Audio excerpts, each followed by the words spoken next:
Supreme court recovery ಬಗ್ಗೆ ಸ್ಪಷ್ಟವಾಗಿ ಹೇಳಿದೆ. ಸುಪ್ರೀಂ ಕೋರ್ಟ್ನ ವಿಚಾರವನ್ನ ಕೂಡ ಇಲ್ಲಿ ಹೇಳಿದ್ದಾರೆ. ದರ್ಶನ್ ನಾನು ಧರಿಸಿದ ವಸ್ತುಗಳನ್ನ ತೋರಿಸ್ತೇನೆ. ಆರೋಪಿ ದರ್ಶನ್ ಪರ ವಕೀಲ ಸಿ.ವಿ. ನಾಗೇಶ್ ಅವರ ವಾದ. ಸುಪ್ರೀಂ ಕೋರ್ಟ್ನ ವಿಚಾರ ಅಂದ್ರೆ ರಿಕವರಿಗೆ ಸಂಬಂಧಪಟ್ಟಂತೆ ಏನ್ ಹೇಳಿದೆ ಅನ್ನೋದು. ವಸ್ತುಗಳನ್ನ ತೋರಿಸ್ತೇನೆ ಅನ್ನೋ ಹೇಳಿಕೆ ಇದೆ, ಆದ್ರೆ ಜೀನ್ಸ್, ಶೂ, ಟಿ ಶರ್ಟ್ ಎಂಬ ಉಲ್ಲೇಖ ಇಲ್ಲ. ಜೀನ್ಸ್, ಟಿ ಶರ್ಟ್, ಶೂ ಅನ್ನೋ ಉಲ್ಲೇಖ ಎಲ್ಲೂ ಇಲ್ಲ. ಆದ್ರೆ ಪೊಲೀಸರು ಜೀನ್ಸ್, ಟಿ ಶರ್ಟ್, ಶೂ ಅಂತ ಹೇಗೆ ಹೇಳಿದ್ರು? ದರ್ಶನ್ ಹೇಳಿಕೆಯ ಅಂಶಗಳನ್ನ ತೆಗೆದುಕೊಂಡು ಇಲ್ಲಿ ಸಿ.ವಿ. ನಾಗೇಶ್ ಅವರು ತಮ್ಮ ವಾದ ಮಂಡನೆಯನ್ನ ಮಾಡ್ತಿರೋದು. ವಿಚಾರಣೆಯ ಸಂದರ್ಭದಲ್ಲಿ ದರ್ಶನ್ ಏನೆಲ್ಲ ಹೇಳಿಕೆಗಳನ್ನ ಕೊಟ್ಟಿದ್ರಲ್ಲ ಆ ಅಂಶಗಳನ್ನ ಇಟ್ಕೊಂಡು ಇಲ್ಲಿ ಸಿ.ವಿ. ನಾಗೇಶ್ ಅವರ ವಾದ ಮಂಡನೆ ಆಗ್ತಿದೆ. ದರ್ಶನ್ ತಮ್ಮ ಹೇಳಿಕೆಯ ಸಂದರ್ಭದಲ್ಲಿ ತಮ್ಮ ವಸ್ತುಗಳನ್ನ ತೋರಿಸ್ತೇನೆ ಅಂತ ಹೇಳಿದ್ದಾರೆಯೇ ವಿನಃ ಎಲ್ಲೂ ಕೂಡ ಅವರು ಜೀನ್ಸ್ ಅಂತ ಆಗ್ಲಿ, ಟಿ ಶರ್ಟ್ ಅಂತ ಆಗ್ಲಿ ಅಥವಾ ಶೂ ಅಂತ ಆಗ್ಲಿ ಮೆನ್ಷನ್ ಮಾಡಿಲ್ಲ. ಇದು ಸಿ.ವಿ. ನಾಗೇಶ್ ಅವರ ವಾದ ಮಂಡನೆ. ಪ್ರಮುಖವಾಗಿ ಪೊಲೀಸರ ಸ್ಟೇಟ್ಮೆಂಟ್ಗಳನ್ನ ಇಟ್ಕೊಂಡು ಇಲ್ಲಿ ವಾದವನ್ನ ಮಂಡಿಸ್ತಾ ಇದ್ದಾರೆ ಸಿ.ವಿ. ನಾಗೇಶ್ ಅವರು ದರ್ಶನ್ರ ಪರವಾಗಿ.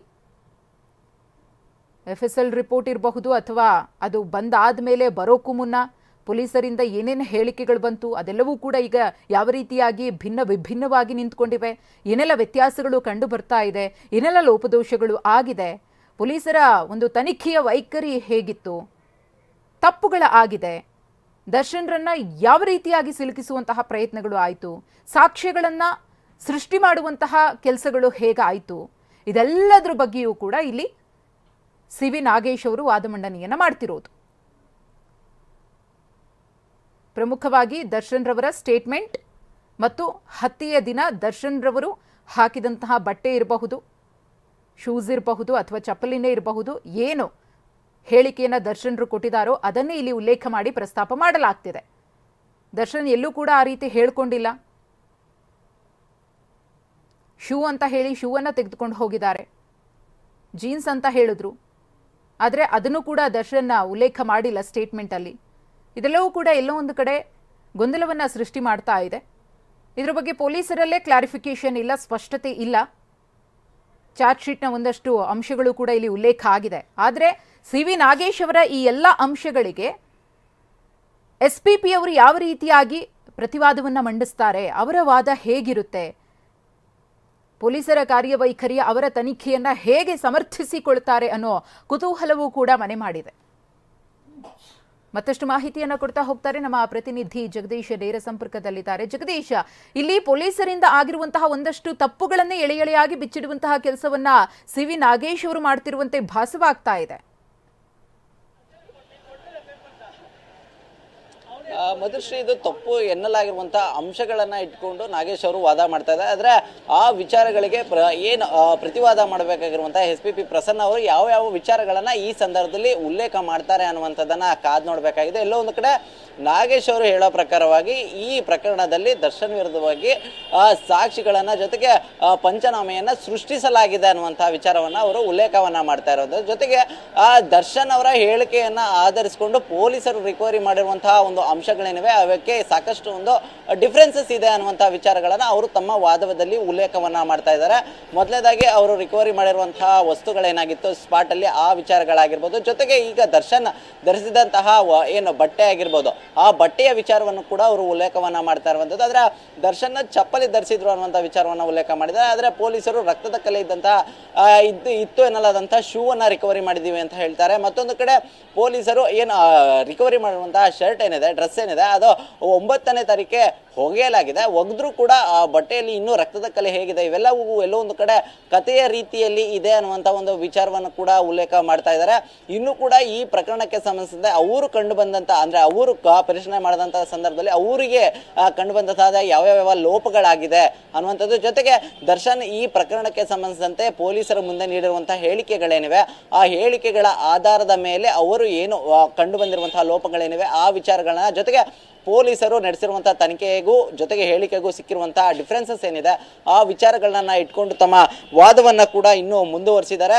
ಜೊತೆಗೆ ಇನ್ನು ಕಾದು ನೋಡಬೇಕು ತಮ್ಮ ಪೊಲೀಸರ ಪರ ಅಂದ್ರೆ ಪೊಲೀಸರು ಯಾವ ರೀತಿಯಾದಂತಹ ಇನ್ವೆಸ್ಟಿಗೇಷನ್ ಅನ್ನ ನಡೆಸ್ತಾ ಇದ್ದಾರೆ. ಈವರೆಗೂ ನಾಗೇಶ್ ಅವರು ಉಲ್ಲೇಖಿಸಿರುವಂತಹ ಅಂಶಗಳೇನಿವೆ ಆ ಅಂಶಗಳಿಗೆ ಪ್ರತಿವಾದವಾಗಿ ಯಾವ ಯಾವ ವಿಚಾರಗಳನ್ನ ಅವರು ಉಲ್ಲೇಖಿಸ್ತಾರೆ ಅನ್ನುವಂಥದ್ದನ್ನ ಇನ್ನೂ ಕಾದು ನೋಡ್ಬೇಕಾಗಿದೆ. ನಿರಂತರವಾಗಿ ಈಗ ವಾದ ಇನ್ನು ಸಿ ವಿ ನಾಗೇಶ್ ಕಡೆಯಿಂದ ಮುಂದುವರಿತಾ ಇದೆ. ಜೊತೆಗೆ ಎಲ್ಲೊಂದು ಕಡೆ ಅಂದ್ರೆ ದರ್ಶನ್ ಪರ ಏನೊಂದು ಈಗ ವಾದವನ್ನ ಮಾಡ್ತಾ ಇದ್ದಾರೆ. ಜೊತೆಗೆ ಬೇಲ್ಗಾಗಿ ಬೇಕಾಗಿರುವಂತಹ ಅಂಶಗಳೇನಿವೆ, ಪೊಲೀಸರು ತನಿಖೆಯಲ್ಲಿ ಅವರಿಗೆ ಕಂಡು ಬಂದಂತಹ ವಿಚಾರಗಳೇನಿವೆ ಅವೆಲ್ಲವನ್ನು ಕೂಡ ಈಗ ಉಲ್ಲೇಖಿಸಿಕೊಂಡು ವಾದವನ್ನ ಇನ್ನೂ ಮುಂದುವರಿಸಿದ್ದಾರೆ. ಮಧುಶ್ರೀ. ಎಸ್ ಜಗದೀಶ್, ಈಗ ವಾದವನ್ನ ಗಮನಿಸಿದಂತಹ ಸಂದರ್ಭದಲ್ಲಿ ಇನ್ನು ಆರಂಭದಲ್ಲೇ ನಾವು ನೋಡಿದ್ವಿ SPP ಆಗಿ ಪ್ರಸನ್ನ ಅವರನ್ನ ನೇಮಕ ಮಾಡಿದ್ದಾರೆ ಅಂತ ಗೊತ್ತಾದಾಗ್ಲೇ ಡಿ ಗ್ಯಾಂಗ್ನಲ್ಲಿ ನಡುಕ ಶುರುವಾಗಿತ್ತು. ಹಾಗಾಗಿ ಇವತ್ತೇನ್ ಬೇಲ್ ನಿರೀಕ್ಷೆಯಲ್ಲಿದ್ದಾರೋ ಅದು ಕೂಡ ಹುಸಿ ಆಗಬಹುದು ಅಂತ ಅನ್ಸುತ್ತಾ? ಏನಾಗಬಹುದು ಅಂತ ಹೇಳಿ ಬೆಳವಣಿಗೆ ಇವತ್ತು? ಸಾಕಷ್ಟು ಕುತೂಹಲ ಮೂಡಿಸಿದೆ ಅಂತಾನೆ ಹೇಳ್ಬೋದು ಮಧುಶ್ರೀ. ಯಾಕಂದ್ರೆ ಮೊದಲಿನಲ್ಲೂ ಕೂಡ ಈ ಪ್ರಕರಣದಲ್ಲಿ ದರ್ಶನ್ ಏನೊಂದು ಜಾಮೀನು ಅರ್ಜಿಯ ವಿಚಾರಣೆ ಏನಿದೆ ಸಾಕಷ್ಟು ಒಂದು ಕುತೂಹಲವನ್ನ ಮೂಡಿಸಿರುವಂಥದ್ದು. ಜೊತೆಗೆ ಇಲ್ಲಿವರೆಗೂ ದರ್ಶನ್ ಪರ ಸುನಿಲ್ ಎಂಬ ವಕೀಲರು ಏನು ವಾದವನ್ನ ಮಾಡ್ತಾ ಇದ್ರು. ಆದ್ರೆ ಇವತ್ತು ಸಿ ವಿ ನಾಗೇಶ್ ಅವರು ಅಂದ್ರೆ ಹಿರಿಯ ವಕೀಲರು ಈ ಪ್ರಕರಣದ ಏನೊಂದು ವಾದಕ್ಕೆ ಎಂಟ್ರಿ ಕೊಟ್ಟಿರುವಂಥದ್ದು. ಜೊತೆಗೆ ಈ ಪ್ರಕರಣದಲ್ಲಿ ಈವರೆಗೂ ಸಿಕ್ಕಿರುವಂತಹ ಅಂಶಗಳೇನಿವೆ ಆ ಅಂಶಗಳನ್ನೆಲ್ಲ ಕಂಡು ಏನು ತನಿಖೆಯ ಸಂದರ್ಭದಲ್ಲಿ ಇರುವಂತಹ ಒಂದಷ್ಟು ಅಂಶಗಳು, ಜೊತೆಗೆ ಅವರು ಏನು ಎಲ್ಲೋ ಒಂದು ಕಡೆ ಈ ಪ್ರಕರಣದಲ್ಲಿ ಮುಗ್ಧನಾದಂತಹ ದರ್ಶನನ್ನ ಸಾಕ್ಷಿಗಳನ್ನ ಸೃಷ್ಟಿ ಮಾಡಿಕೊಂಡು ಈ ರೀತಿಯಾಗಿ ಸಿಲುಕಿಸುವಂತ ಒಂದು ಕೆಲಸವನ್ನ ಮಾಡಲಾಗಿದೆ ಅನ್ನುವಂತಹ ಅಂಶಗಳನ್ನ ಇಟ್ಕೊಂಡು ವಾದವನ್ನ ಈಗ ಆರಂಭಿಸಿದ್ದಾರೆ. ಸಾಕಷ್ಟು ಅಭಿಮಾನಿಗಳಿಗೂ ಕೂಡ ದರ್ಶನ್ ಹೊರಬರಬೇಕು ಅನ್ನುವಂತ ನಿಟ್ಟಿನಲ್ಲಿ ಒಂದು ಕುತೂಹಲ ಇದೆ. ಜೊತೆಗೆ ದರ್ಶನ್ ಕೂಡ ಬೇಲ್ಗಾಗಿ ಒಂದು ನಿರೀಕ್ಷೆಯನ್ನ ಹೊಂದಿದ್ದಾರೆ. ಸದ್ಯಕ್ಕೆ ಇನ್ನು ಕಾದ್ ನೋಡಬೇಕು. ಸಾಕಷ್ಟು ಕುತೂಹಲ ಮೂಡಿದೆ. ಇನ್ನೂ ವಾದಗಳು ಪ್ರತಿವಾದಗಳು ಇನ್ನೂ ಕೂಡ ಮುಂದುವರೆದಿರುವಂತದ್ದು. ಸಾಕಷ್ಟು ಇನ್ನು ಸಮಯಗಳನ್ನ ಕೂಡ ತೆಗೆದುಕೊಳ್ಳುವಂತಹ ಸಾಧ್ಯತೆ ಕೂಡ ಇರುವಂತದ್ದು ಮಧುಶ್ರೀ. ಓಕೆ, ಧನ್ಯವಾದ ಜಗದೀಶ್ ತಮ್ಮೆಲ್ಲ ಮಾಹಿತಿಗಾಗಿ. ವಾದ ಪ್ರತಿವಾದ ನಿರಂತರವಾಗಿ ನಡೀತಾ ಇದೆ. ಇವತ್ತಿಗೆ ಜಾಮೀನು ಅರ್ಜಿ ವಿಚಾರಣೆಯನ್ನ CCH ಕೋರ್ಟ್ ಮುಂದೂಡಿಕೆ ಮಾಡಿತ್ತು. ಯಾಕಂದ್ರೆ ದರ್ಶನ್ ಪರ ವಕೀಲರು ವಾದ ಮಂಡನೆಗೆ ಸಮಯಾವಕಾಶವನ್ನ ಕೇಳಿದ್ದರಿಂದಾಗಿ. ಅಂತೆಯೇ ಇವಾಗ ವಾದ ಪ್ರತಿವಾದ ಆಗ್ತಾ ಇದೆ. SPP ಅವರು ಕೂಡ ವಾದ ಮಂಡನೆಯನ್ನ ಮಾಡಬೇಕಿದೆ. ಈಗ ಏನ್ ಪಾಯಿಂಟ್ಗಳನ್ನ ಎತ್ತಿ ದರ್ಶನ್ ಪರ ವಕೀಲರು ಸಿ ವಿ ನಾಗೇಶ್ ಅವರು ವಾದ ಮಂಡನೆಯನ್ನ ಮಾಡ್ತಿದ್ದಾರೋ ಆ ಎಲ್ಲಾ ಪಾಯಿಂಟ್ಸ್ಗೆ ಸರಿಯಾದಂತಹ ಉತ್ತರವನ್ನ ಇಲ್ಲಿ SPP ಅವರು ಕೂಡ ನ್ಯಾಯಾಧೀಶರ ಮುಂದೆ ಪ್ರೆಸೆಂಟ್ ಮಾಡಬೇಕಾಗುತ್ತೆ. ಹಾಗಾಗಿ ಇವತ್ತು ಕೂಡ ದರ್ಶನ್ರಿಗೆ ಜಾಮೀನು ಸಿಗೋದು ಬಹುತೇಕ ಅನುಮಾನ ಅಂತಾನೆ ಹೇಳಬಹುದು.